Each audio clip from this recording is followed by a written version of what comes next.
શ્રી ગણેશાય નમઃ મિત્રો, આપ જોઈ રહ્યા છો આપણી યુટ્યુબ ચેનલ આશીર્વાદમાં આપ સૌનું સ્વાગત છે।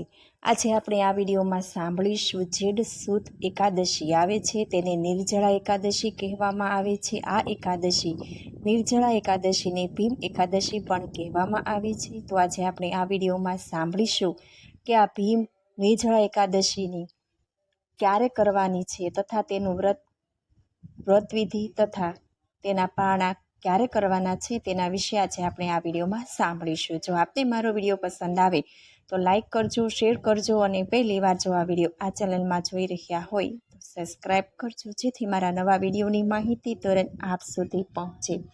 જલ મધ્યે વરાહમ ચ પર્વતે રઘુનંદનમ ગમને વામન ચેવ સર્વ કામેશુ માધવમ શોષતાની નમાની પ્રતિરુધ્ય થાય પઠત સર્વ પાપ વિનિમુક્ત વિષ્ણુ લોકે મહ્યતે। હે લક્ષ્મીપતિ, હે દેવાધિદેવ, શેષનાગ પર શયન કરનારા, સુંદર અંગવાળા, કમળ જેવા નેત્રવાળા, ભયના ભયોને હરનારા, ત્રિલોકના સ્વામી હે વિષ્ણુ ભગવાન, હું તમને નમન કરું છું। આ નિર્જળા ભીમ એકાદશીની તિથિની આરંભ થાય છે। તિથિની શરૂઆત થાય છે 24 જૂન 2026 સાંજે 6:10 અને આ તિથિ પૂર્ણ થાય છે 25 જૂન 2026 રાત્રે 8:09 આસપાસ। તો એકાદશીનું વ્રત હંમેશા ઉદયા તિથિ પ્રમાણે થાય છે। તો આ એકાદશીનું વ્રત 25 જૂન 2026 ગુરુવારના રોજ કરવાનું રહેશે। તો આજે આપણે આ વિડીયોમાં સાંભળીશું ભીમ એકાદશી નિર્જળા એકાદશીની વ્રતવિધિ તથા વ્રતકથા વિશે સાંભળીશું તથા આ એકાદશીના પારણા કરવાના રહેશે 26 જૂન 2026 શુક્રવારે વહેલી સવારે 5:30 થી 8:30 આસપાસ કરવાના રહેશે। મનુષ્યને સારા માર્ગે ચાલવા, સારા કર્મો કરવા, જપ તપ વ્રત ઉપવાસ કરવા આપણા શાસ્ત્રોમાં કહ્યું છે। આ બધામાં એકાદશીના વ્રતનું મહાત્મ્ય સૌથી મોટું ગણવામાં આવે છે। એક મહિનામાં અંજવાળિયામાં અને અંધારિયામાં મળીને કુલ 2 અગિયારસ આવે અને ત્રીજા વર્ષે એક અધિક મહિનો આવે છે, એટલે કુલ 26 અગિયારસ થાય। આ સર્વે અગિયારસના વ્રતો કરવા લાયક છે, કેમ કે આ વ્રતનું ફળ તરત જ પ્રાપ્ત થાય છે। મનુષ્યના સઘળા પાપો નાશ થાય છે અને લોકોના મનોરથ પણ પૂર્ણ થાય છે। 26 એકાદશીના વ્રત ન કરી શકે તેણે અષાઢ સુદ શુક્લ એકાદશી એટલે દેવશયની એકાદશીથી કાત્તદ સુદ શુક્લ એટલે પ્રબોધની એકાદશી સુધીની બધી એકાદશી કરવી જરૂરી ગણાય છે। શાસ્ત્રોમાં પણ બતાવવામાં આવ્યું છે કે એક વખત ભોજન લઈને એકાદશીનું વ્રત કરનારનું એક ભવ પાપ નાશ પામે છે। હકીકતમાં નિરાહાર કરતાં ફળાહાર અતિ ઉત્તમ છે। ફળાહાર ન કરી શકો તો એકટાણું કરવાથી વ્રતમાં કોઈ ખામી કે હાનિ આવતી નથી। એકાદશીના વ્રતને આ લોક અને પરલોકનું સુખ આપનાર અતિ ઉત્તમ વ્રત માનવામાં આવે છે। આ સિવાય સંતાનની ઈચ્છાવાળાને આ વ્રત ઘણું જ ઉત્તમ ફળ આપે છે। એકાદશી વ્રતની વિધિ: દશમની રાતે બ્રહ્મચર્યનું પાલન કરવું તથા ભોગવિલાસથી દૂર રહેવું। એકાદશીના પ્રાતઃકાળે લાકડીનું દાંતણ કે ટૂથપેસ્ટનો ઉપયોગ કરવો નહીં। લીંબુ, જાંબુ કે આંબાના પાન ચાવી જવા। આંગળી વડે ગળું શુદ્ધ કરી લેવું। આ સંભવ ન હોય તો પાણીના 12 કોગળા કરી લેવા। પછી સ્નાનાદિ પરવારીને મંદિરમાં જઈને ગીતાજીના પાઠ કરવા। પ્રભુ સામે આ પ્રમાણે પ્રતિજ્ઞા કરવી: આજે હું ચોર, પાખંડી અને દુરાચારી મનુષ્ય સાથે વાત નહીં કરું, તેમજ હું કોઈનું દિલ પણ દુભાવીશ નહીં। ગરીબોની તથા બ્રાહ્મણોને અન્નદાન તથા યથાશક્તિ દાન કરીને હું સંતુષ્ટ કરીશ। રાત્રે જાગરણ કરીને ભજન કરીશ। ઓમ નમો ભગવતે વાસુદેવાય પાંચસાક્ષરી મંત્ર અથવા ગુરુ મંત્રના જાપ કરવા। આવી પ્રતિજ્ઞા કરીને શ્રી ભગવાન વિષ્ણુનું પ્રાર્થના કરવી કે હે ત્રિલોકપતિ, મારી લાજ રાખવી તમારા હાથની વાત છે। માથી મારું આ વ્રત પૂરું કરવાની મને શક્તિ આપો। મૌન, જપ, શાસ્ત્ર પઠન, ભજન કીર્તન અને રાત્રિ જાગરણ એકાદશી વ્રતમાં વિશેષ લાભ આપે છે। આ દિવસે યથાશક્તિ અન્નદાન કરવું। સ્વયં કોઈએ આપેલ અન્ન ક્યારેય ગ્રહણ ન કરવું।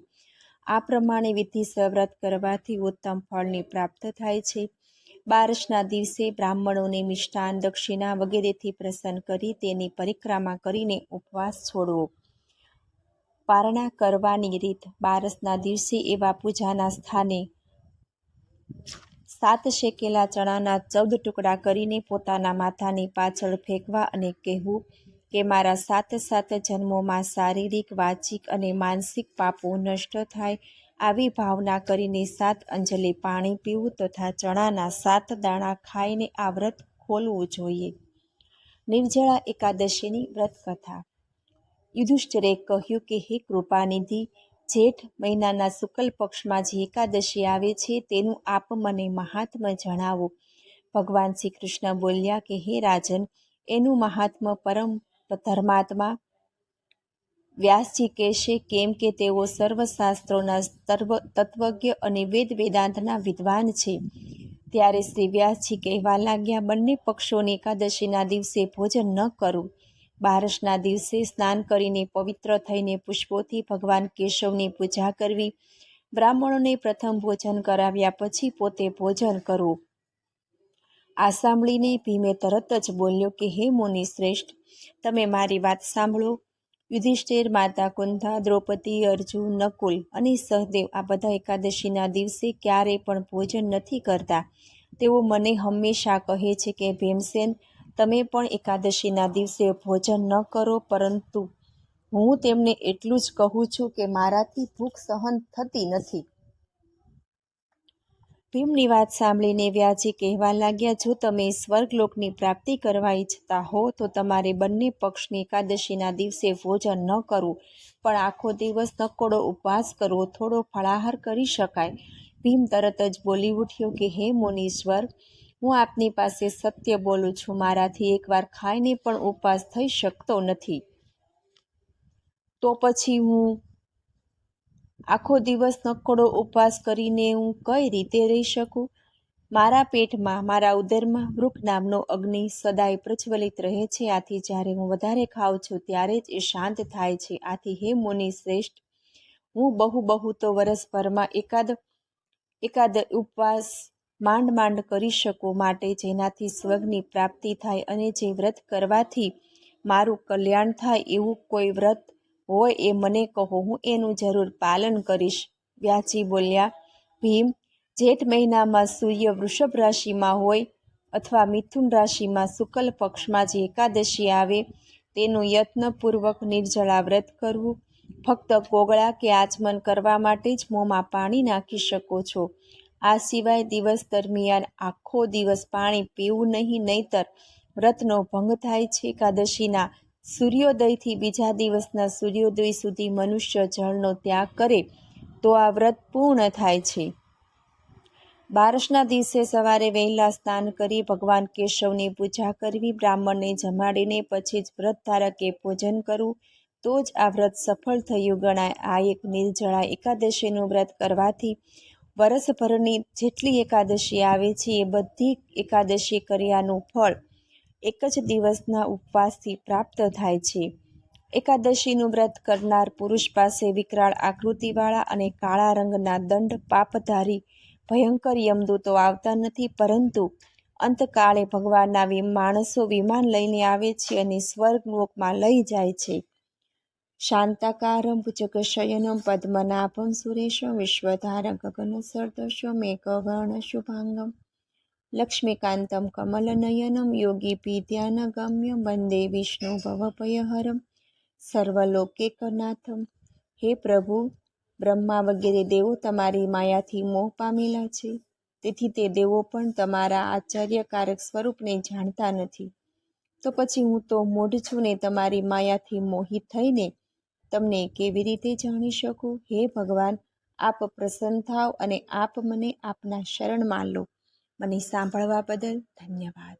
જો આપને મારો વિડીયો પસંદ આવે તો લાઈક કરજો, શેર કરજો અને પહેલી વાર જો આ વિડીયો આ ચેનલમાં જોઈ રહ્યા હોય તો સબસ્ક્રાઈબ કરજો, જેથી મારા નવા વિડીયોની માહિતી તુરંત આપ સુધી પહોંચે. ધન્યવાદ.